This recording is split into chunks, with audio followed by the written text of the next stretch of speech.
सभी बच्चों का तडवी प्रिंस इस यूट्यूब चैनल में सभी बच्चों का हार्दिक स्वागत है। सभी बच्चों का मेरे ऑनलाइन क्लास में स्वागत है। तो प्यारे बच्चों, आज हम इत्ता 6वीं यानी कक्षा 6ठी के लिए जो मराठी में विषय मराठी की जो कविता है तीसरी, जिसका नाम है कळो निसर्ग मानवा। क्या? कळो निसर्ग मानवा।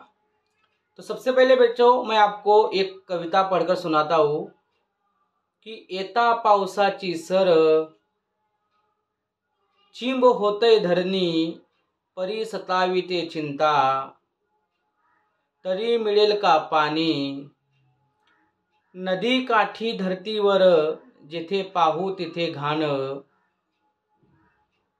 पर्यावरणाचे कोण कसे करू नये भान, म्हणे साधला विकास सुरू केले कारखाने, नाही फिकीर सोडली पाण्यामध्ये रसायने।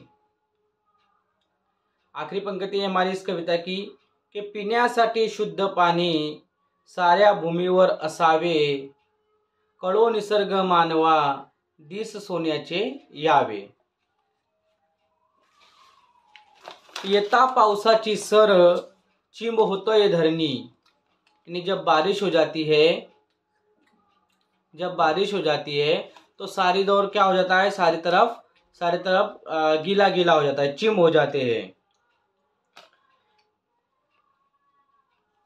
परी सताविते चिंता तरी मिळेल का पानी, यानी हमको फिक्र रहती है, काळजी रहती है कि इतनी बारिश होती है फिर भी हमको मिलेगा क्या? पानी। स्वच्छ सुंदर धरती राखायची जो तो म्हणे, परी ज्याला त्याला वाटे नेम पाळावे पराने। सबको लगता है कि हमको सबको क्या चाहिए? पानी होना चाहिए, सबको सुंदर धरती होना चाहिए, खूबसूरत धरती होना चाहिए, मगर नियम कोई नहीं पाड़ता है, यानी नियम कोई उसको फॉलो नहीं करता है।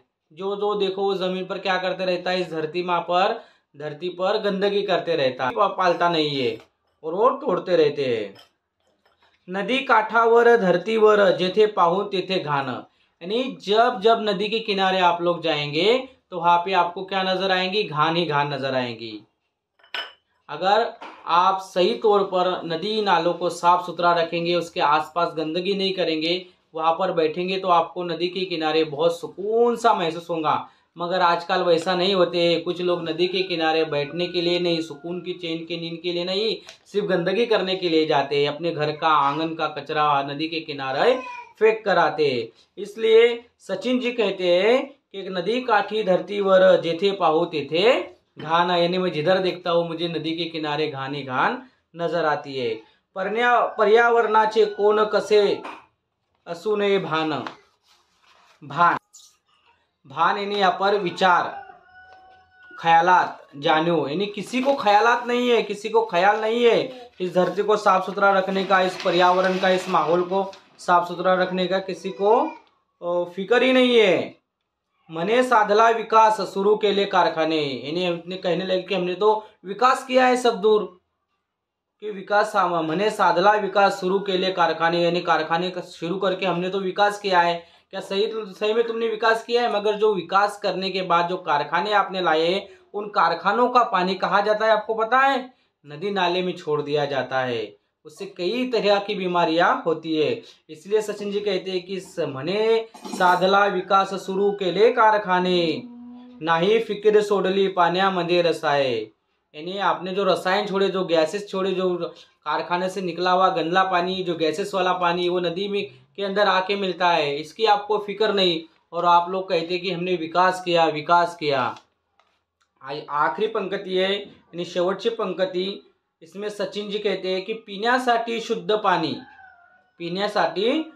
पानी साऱ्या भूमीवर असावे। भूमि यानी यहाँ पर जमीन, यानी जमीन पर, इस धरती माँ पर पीने के लिए सब दूर पानी होना चाहिए। कळो निसर्ग मानवा, यानी ये मानवा, ये इंसान, तुझे निसर्ग समझना चाहिए, निसर्ग को समझना चाहिए, यानी कुदरती दौलत को तुझे समझना चाहिए, कुदरत को समझना चाहिए। उसको क्या करना चाहिए? तुझे मैली गंदी नहीं करना चाहिए।